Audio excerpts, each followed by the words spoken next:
ನೋಡ್ತಾ ಇರಬಹುದು sweet chutney R ಮಿಠಾಯಿ ಚಟ್ನಿ ರೆಡಿ ಆಗಿದೆ. ಕ್ವಿಕ್ ಆಗಿ ಈಸಿಯಾಗಿ ಹೇಗೆ ಮಾಡೋದು ಅಂತ ಹೇಳ್ಕೊಂಡು ನೋಡ್ಕೊಂಡು ಬರೋಣ ಬನ್ನಿ. ಇಲ್ಲಿ ನಾನು ಸ್ವೀಟ್ ಚಟ್ನಿ ಇಲ್ಲ ಅಂದ್ರೆ ಮಿಠಾಯಿ ಚಟ್ನಿನ ಮಾಡಲಿಕ್ಕೆ ಹುಳಿನ ಒಂದು 100 ಗ್ರಾಮ್ ಅಷ್ಟು ಹುಳಿನ ನೆನೆ ಹಾಕಿಟ್ಟಿದ್ದೆ ಬೆಳಿಗ್ಗೆನೆ. ಅದ್ರ ಜೊತೆ ಖರ್ಜೂರನ ಹಾಕಿದ್ದೆ. ಸೊ ನಾನು ಇದನ್ನ ವಿತ್ ಸೀಡ್ಸ್ ಸಮೇತ ಹಾಕಿದ್ದೀನಿ, ಖರ್ಜೂರನ ಹಾಕಿದ್ದೀನಿ. ಇದನ್ನ ನೀಟಾಗಿ ಇದು ಮಾಡ್ಕೋಬೇಕು, ಸ್ವೀಸ್ ಮಾಡ್ಕೋಬೇಕು. ನೀಟಾಗಿ ಪ್ರೆಸ್ ಮಾಡಿಕೊಂಡು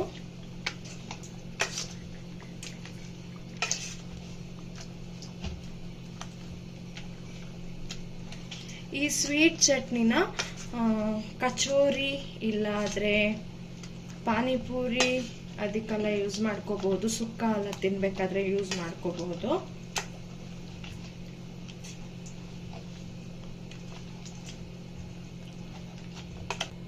ಸ್ವಲ್ಪ ನೀರನ್ನ ಆಡ್ ಮಾಡ್ಕೊಂತೀನಿ.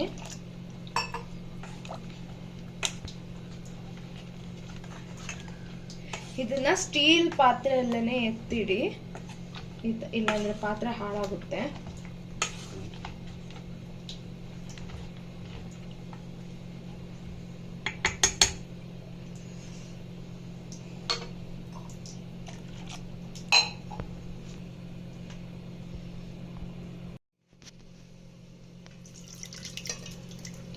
ಸೊ ಇದರಿಂದ ಕಸ ಎಲ್ಲ ಇರುತ್ತೆ ಅಲ್ವಾ, ಸೀಡ್ಸು ಅದು ಇದೆಲ್ಲ, ಅದನ್ನೆಲ್ಲ ನೀಟಾಗಿ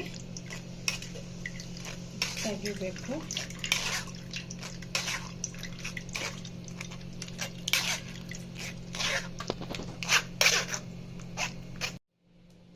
ಸೊ ಇದರಲ್ಲಿ ಸೀಡ್ಸ್ ಎಲ್ಲ ಇದೆ. ಸೊ ಇದನ್ನ ಮತ್ತೆ ಇನ್ನೊಂದ್ಸತಿ ನಾನು ಶಿಫ್ಟ್ ಮಾಡಿ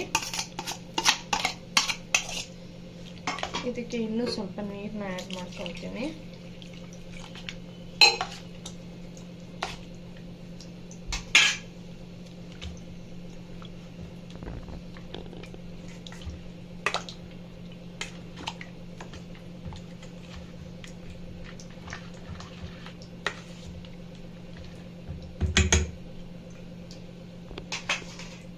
ಸೊ ನೋಡ್ತಾ ಇರ್ಬೋದು, ಇದು ಆಲ್ಮೋಸ್ಟ್ ನಾನೆಲ್ಲ ಫಿಲ್ಟರ್ ಮಾಡ್ಕೊಂಡಿದ್ದೀನಿ.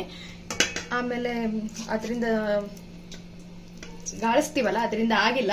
ಸೊ ಎಷ್ಟಾಗುತ್ತೆ ಅಷ್ಟು ಮಾಡಿಬಿಟ್ಟು ಉಳಿದಿದ್ದನ್ನು ನಾನು ವೈಟ್ ಬಟ್ಟೆನ, ಕಾಟನ್ ಬಟ್ಟೆಯಲ್ಲಿ ಇದು ಮಾಡ್ಕೊಂಡಿದ್ದೀನಿ, ಫಿಲ್ಟರ್ ಮಾಡ್ಕೊಂಡಿದ್ದೀನಿ. ನೋಡಿ ಸೋಚ್ಕೊಂಡಿದ್ದೀನಿ.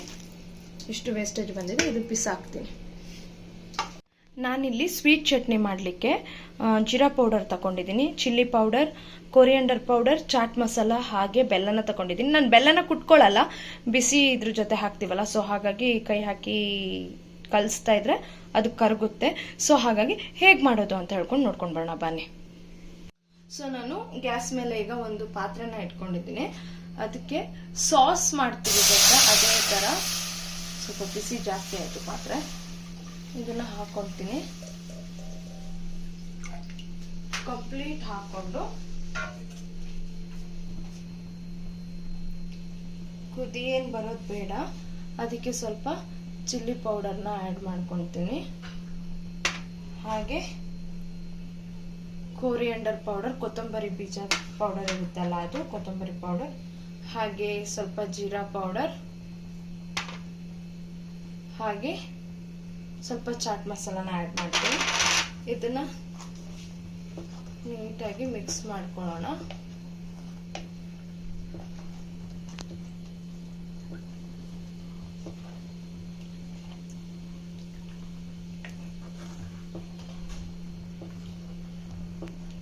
ತಿಕ್ಕ ಬರಬೇಕು, ಸ್ವಲ್ಪ ಇನ್ನೊಂಚೂರು ಕುದಿ ಬರ್ತಾ ಇರ್ಬೇಕಾದ್ರೆ ನಾನು ಬೆಲ್ಲನ ಹಾಕೊಂತೀನಿ. ಈಗಲೇ ಹಾಕಕ್ ಹೋಗಲ್ಲ, ಸ್ವಲ್ಪ ಬಿಸಿ ಆಗ್ಲಿ ಇದು.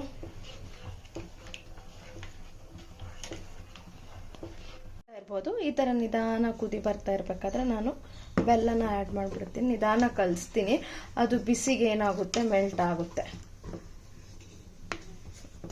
ಸೊ ಹಾಗಾಗಿ ಇದು ತಿಕ್ಕ ಬರಬೇಕು, ಅಲ್ಲಿ ತನಕ ಕಲಿಸ್ಬೇಕು.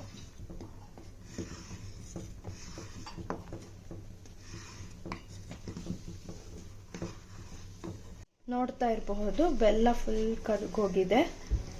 ಸೊ ಹಾಗಾಗಿ ಇದಿನ್ನೂ ತಿಕ್ಕಾಗಬೇಕು, ಇನ್ನೂ ಸ್ವಲ್ಪ ಹೊತ್ತು ಹೀಗೆ ಕುದಿಬೇಕು. ಸಾಸ್ ಬರುತ್ತೆ ಅಲ್ವಾ, ಚಿಲ್ಲಿ ಸಾಸ್ ಅಲ್ಲ, ಸೊ ಆ ಥರ ಇದು ಬರಬೇಕು.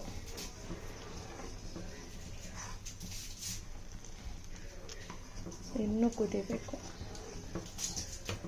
ನೋಡ್ತಾ ಇರಬಹುದು ಸ್ವೀಟ್ ಚಟ್ನಿ, ಮಿಠಾಯಿ ಚಟ್ನಿ ರೆಡಿಯಾಗಿದೆ.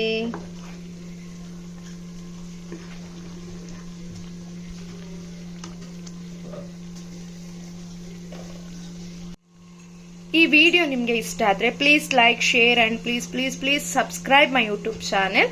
ಹಾಗೆ ಕಮೆಂಟ್ ಕೂಡ ಮಾಡಿ. Thank you for watching.